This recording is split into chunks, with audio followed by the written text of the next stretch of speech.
Assalamualaikum warahmatullahi wabarakatuh. Halo semuanya, perkenalkan nama saya Laila Fadila dengan NIM S12125100018. Kali ini kita akan membahas secara lengkap mengenai materi wawasan Nusantara. Mulai dari pengertian, tujuan, fungsi, asas, unsur dasar, hingga tantangannya di era modern. Yuk langsung saja kita bahas bersama. Kita masuk di pengertian wawasan Nusantara. Wawasan Nusantara adalah cara pandang bangsa Indonesia terhadap diri dan lingkungannya sebagai satu kesatuan wilayah, bangsa, dan negara. Walaupun Indonesia terdiri dari banyak pulau, suku, bahasa, dan budaya, semuanya tetap dianggap satu kesatuan yang utuh.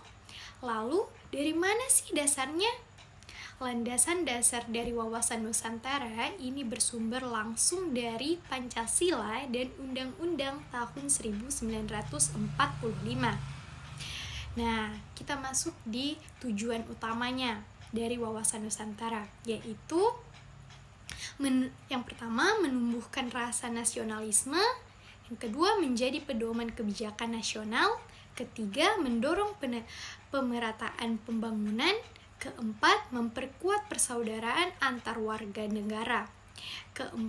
Kelima, menjaga kedaulatan negara.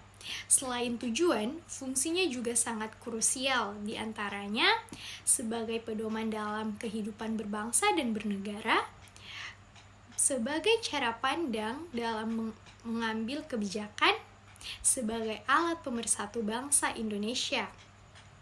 Nah, bagaimana dengan hakikatnya? Hakikat dari wawasan Nusantara adalah keutuhan Nusantara, yaitu mengutamakan kepentingan bangsa dan negara di atas kepentingan pribadi atau golongan. Untuk mewujudkan hakikat tersebut, ada 6 asas penting yang harus dipatuhi. Yang pertama, kepentingan bersama. 2, keadilan. 3, kejujuran. 4, solidaritas. 5, kerjasama. Terakhir, kesetiaan terhadap bangsa. Mari kita bedah unsur dasarnya. Unsur dasar wawasan Nusantara terdiri dari 3 hal, yaitu wadah atau wilayah Indonesia yang meliputi darat, laut, dan utara beserta seluruh kekayaannya. Isinya yaitu cita-cita dan aspirasi bangsa yang tercantum dalam pembukaan Undang-Undang Dasar tahun 1945. Tata laku yaitu perilaku dan sikap masyarakat dalam kehidupan berbangsa dan bernegara. Selanjutnya, dalam penerapan terhadap konsep implementasi. Astagatra yang dibagi menjadi 2 aspek. Yang pertama, Trigatra atau aspek alamiah, meliputi letak geografis, kekayaan alam, dan penduduk. Yang kedua, Pancagatra atau aspek sosial, meliputi ideologi, politik, ekonomi, sosial budaya, serta pertahanan dan keamanan. Wawasan Nusantara juga erat kaitannya sebagai geopolitik.